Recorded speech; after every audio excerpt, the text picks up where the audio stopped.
తడిసిన ధాన్యం కొనుగోలు చేయాలని డిమాండ్ చేస్తూ రైతులు ఆందోళన కార్యక్రమం చేపట్టి మెదక్ సిద్దిపేట రహదారిపై బైఠాయించి ధర్నా చేపట్టారు.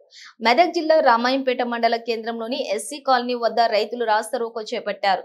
గత నెల రోజులుగా ధాన్యం కొనుగోలు కేంద్రాల వద్ద పడిగాపులు కాస్తున్నా కూడా దాన్ని మాత్రం కొనుగోలు చేయటం లేదు అంటూ ధాన్యాన్ని రైతులు ఆగ్రహం వ్యక్తం చేస్తున్నారు. వర్షాల కారణంగా ధాన్యం తడిసిపోయి తామంతా ఇబ్బందులు ఎదుర్కొంటున్నామని ఆవేదన వ్యక్తం చేశారు. లారీల కొరత కారణంగా ధాన్యం కొనుగోలు నిలిచిపోయాయని, తూకం వేసిన బస్తాలు కూడా తడిసిపోవడంతో తాము తిరిగి బస్తాలను ఆరబెట్టాలంటే ఇబ్బందులు ఏర్పడుతున్నాయని ఆవేదన వ్యక్తం చేశారు. తూకం వేసిన తడిసిన బస్తాలను వెంటనే తరలించాలని, కొనుగోలు వేగవంతం చేయాలని వారు డిమాండ్ చేశారు.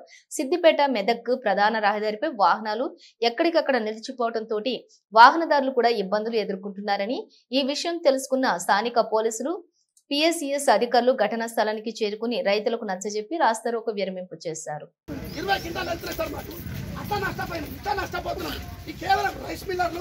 రైస్ మిల్లర్లు ఆ దోపిడీ వ్యాపారమే మమ్మల్ని రైతులను నాశనం చేస్తున్నారు.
ఈ రోజు Ramayampet SC colony IKP centre వద్ద రైతులకు దీనస్థితి చూస్తుంటే వచ్చిపోయే ప్రయాణికులు, ఉద్యోగాలకు వెళ్ళే ఆఫీసర్లు వీళ్ళందరూ కూడా అయ్యో అని చెప్పేసి బాధ వ్యక్తం చేస్తా ఉన్నారు. ఏప్రిల్ 24 తారీఖు సెంటర్ స్టార్ట్ చేసి ఈ రోజు వరకు కూడా వడ్లని కూడా ఇంకా 4000 సంచులు రోడ్డు మీద ఉన్నాయి. అకాల వర్షాలతోటి పండని పంటను తీసుకొచ్చి రోడ్డు మీద ఎండబెట్టి పాలాలైన పంట ఎండిపోయి పాలాలైనాయి. ఒక్కొక్క సెంటర్లో ఇప్పటికీ వాళ్ళు అయిపోయి మొత్తం సెంటర్ ఖాళీ చేసేసి వాళ్ళ రైతులు కొత్త విత్తనాలు కొనుక్కొని మళ్ళీ ఇప్పుడు సాగు కోసం సిద్ధంగా ఉంటే మా రైతులందరం ఎస్సీ కాలనీలో అందరం మేము రోడ్డు మీద ఉన్నాం.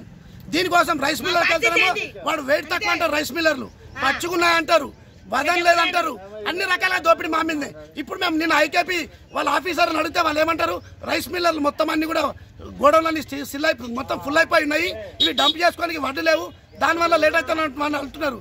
ఇదే వర్షాకాలం పంటకి రైస్ మిల్ కడుతున్నప్పుడు నిర్మాణంలో ఉన్నప్పుడు పక్కన టాపర్లు పరుచుకొని కోటల లెక్క రైతుల వడ్లు కొనుగోలు చేసి డంప్ చేస్తున్నారు. మరి ఇప్పుడు బాయిలర్ రైస్ మిల్లకి వెళ్తున్నాయి. మరి వాళ్ళు ఎందుకు వేసుకోరు? ఈ తీసుకుపోయిన వడ్లను వాళ్ళు ఉడికిచ్చేసి రైస్ తయారు చేసేటోళ్ళే కదా. మరి ఈ పచ్చి వడ్లను వాళ్ళు కొనుక్కోవడానికి వాళ్ళకి ఇబ్బంది ఏంటి? అంటే కేవలం రైస్ మిల్లర్లు వాళ్ళ లాభాల కోసం రైతు నోట్ల మట్టి కొడుతున్నారు. అధికారులకు రైతులకు యుద్ధం పెడుతున్నారు. నాయకులకు రైతులకు ఒక పంచాయతీ పెడుతున్నారు. ఇది కేవలం దోపిడీ వ్యాపారము, దోపిడీ వ్యాపార వర్గాల సిండికేట్ తోటి ఇలా రైతు నోట్ల మట్టి కొట్టి రైతులు రోడ్డు మీద తీసుకొస్తున్నారు. మేము ఖచ్చితంగా డిఎం గారికి రిక్వెస్ట్ చేసేది ఒకటే, వాళ్ళపైన రైస్ మిల్లర్ పైన చర్య తీసుకోవాలి. మా తడిసిన వడ్లను ఒక ఇత్తు లేకుండా తీసుకుపోవాలి. తడిసిన వడ్లు మేము ఆల్రెడీ ఎండబెట్టి రోడ్డు మీద పాలలైన వడ్లు మళ్ళా ఈ రోజు ఏమవుతుంది? మళ్ళా వీటి ఇప్పి ఎండబోయాలంటే మాతో కానే కాదు. మాకు ఎకరాకు 30 క్వింటాలు వెళ్ళాల్సింది. ఒక్కొక్క రైతుకి పంటలు రోగాలు పడి 20 క్వింటాలు కూడా వెళ్ళలేదు. దీనికి మా కూలేంది, మా పెట్టుబడి ఏంది, మాకేం మిగులుతుంది? మేము మళ్ళీ సంచులు ఇప్పి కింద పోసి సంచులు ఎండబెట్టి మేము ఆ సంచులు ఎండబెట్టి మళ్ళీ నింపి మళ్ళీ పోవాలంటే అమాలి ఖర్చులు ఎవరిస్తారు? మేము ఎండబెట్టిన కూలీలు ఎవరిస్తారు?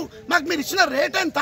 మరి ఇదే అక్కడ కూర్చుని కాలేసుకున్న రైతులు ఎవరైతే దళారులు ఉన్నారు రైస్ మిల్లర్స్, వాళ్ళకి ఎందుకు వత్తాసు వెళ్తున్నారు అధికారులు అని చెప్పేసి గంజిలకు పోతేనేమో కాగితాలు ఇస్తుండు, ఆధార్ కార్డు పెట్టుకొని. మాకు సెంటర్ కాగితాలు పంపులు లేదు, ఏం పంపు లేదు. మీ ఇష్టం ఉంటే కొనుకొచ్చుకొని కప్పుకోర్రి పోసుకోర్రి అని అన్నాడు. ఇప్పటికి కూడా 20 లారీల దాకా అట్లున్నాయి రోడ్డు మీద తీసుకుపోతాడు.